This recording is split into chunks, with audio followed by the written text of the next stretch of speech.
اچھا یہ بتائیے گا کہ اس علاقے کا آپ بتا رہے ہیں کہ نام چٹاگانگ کالونی، جی جی جی تو جی۔ اس کی ذرا تھوڑا سا مختصر کر کے ذرا تاریخ میں بتائیے کہ چٹاگانگ کالونی کیوں ہے؟ ہاں، یہ تو آپ کو جو ہے نام سے ہی اندازہ ہو جائے گا کہ یہ چٹاگانگ کالونی نام کیوں ہے۔ تو یہاں جو ہے مشرقی پاکستان کے لوگ جو ہیں پاکستان بننے کے بعد یہاں زیادہ تر جو ہے آبادی اس کے رہے ہیں، جن کا تعلق مشرقی پاکستان اور زبان بنگالی تھا۔ تو اس وجہ سے جو ہے یہ علاقہ جو ہے چٹاگانگ کالونی اس کا نام پڑا ہے۔ جس طرح جس کمیونٹی کی جو ہے سکونت جہاں زیادہ ہو جائے تو وہ نسبت سے جو ہے نام پڑ جاتا ہے۔ اس وجہ سے جو ہے یہ نام جو ہمارے جو ہے بزرگ رہے ہیں ان بزرگوں نے جو ہے یہ نام تجویز کیا ہے کہ یہ چٹاگانگ کالونی ہوگا۔ تو ووٹر لسٹوں میں بھی اس کا نام یہی ہے، اور گوگل وغیرہ میں بھی آپ ریسرچ کر کے اس کو جو ہے اسی نام سے دیکھیں گے تو آ جائے گا۔ یہاں پر جو رہنے والے ہیں اب تو وہ پیدائش بھی زیادہ تر لوگ ایسے ہوں گے جن کی پیدائش بھی پاکستان میں ہو گئی ہوگی، کیسے پا رہے ہیں پاکستان کو؟ پاکستان کے حوالے سے کیا خیالات ہیں، کیا تاثرات ہیں؟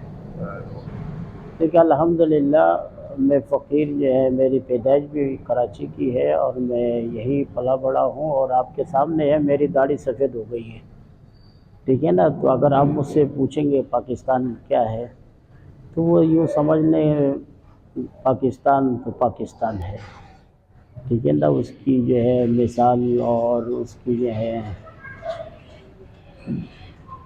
دوسری جو ہے آپ اس کی مثال کہیں نہیں پائیں گے، ٹھیک ہے۔ تو آپ اس کو کوئی بھی نام دے دیں، اس لیے جو ہے آپ نے ہم نے بھی کتابوں میں پڑھی ہے کہ کتابوں میں لکھا پاکستان کا مطلب کیا ہے، لا الہ الا اللہ، ٹھیک ہے نا۔ تو یہ اسی طرح سمجھ لیں آپ اس کو کیا ہونا چاہیے۔ اچھا ابھی بنگلہ دیش میں انقلاب آیا ہے اور وہاں سے سوشل میڈیا پر پاکستانیوں کے حوالے سے بڑے اچھے تاثرات دیے جا رہے ہیں، پاکستانی بڑے اپریشیٹ کر رہے ہیں ایک دوسرے کے ساتھ، یعنی وہ جو درمیان میں ایک وقفہ آیا تھا وہ دوبارہ کور ہو رہا ہے۔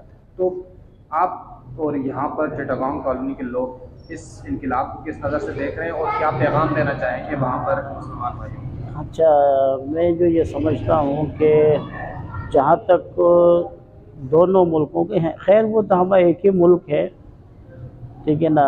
ایک بازو رہا ہے ہمارا، اور سمجھ لو پاکستان کی جنم کنڈلی جو ہے وہ مشرقی پاکستان سے ہوئی ہے، بانی وہیں سے رہا ہے، بنانے والے کا تعلق بھی وہیں سے رہا ہے۔ جس طرح آج کسی بھی پارٹی کا سربراہ ہوتا ہے تو سب کچھ اسی کا ہوتا ہے نا، اسی کے نام جو ہے نامنیٹ ہوتا ہے کہ وزیر اعظم بھی وہ ہو، صدر بھی انہی میں سے ہو، وہ جس کو کرے نا۔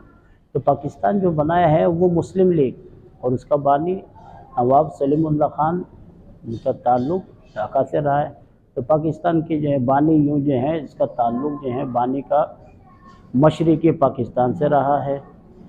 تو عوام کے جو دل ہے نا وہ ایک دوسرے سے جڑے ہوئے ہیں، ملے ہوئے ہیں، لیکن نا پہلے سے سیاسی طور پہ آپ کہہ سکتے ہیں کہ ایک لا تعلقی کا معاملات رہا ہو، عرصہ دراز سے جو ہے تعلق جو ہے فقدان رہا ہو، یا آپ کہہ سکتے ہیں۔ لیکن یہاں بھی ہم دیکھتے ہیں کہ ہمارے بھائیوں کے دلوں میں محبت ہے، اور وہاں بھی جو عوام ہے وہ ایک دوسرے کے ساتھ محبت رکھتے ہیں۔ بہت سے ایسے ہیں جو یہاں سے جو ہے کاروباری سلسلے میں رہا ہو، کاروبار چھوڑ کے وہاں چلا گیا، آج بھی تعلقات ہیں، لوگ بولتے ہیں، ہمیں بتاتے ہیں، اور یہاں بھی لوگ پوچھتے ہیں امام صاحب وہ فلاں جو ہے شخص کا کہاں ہے، اس کا کوئی رابطہ ہے، اس طرح کے تو ہوتے ہیں، دلوں میں محبت ہے آپس میں دونوں طرفہ۔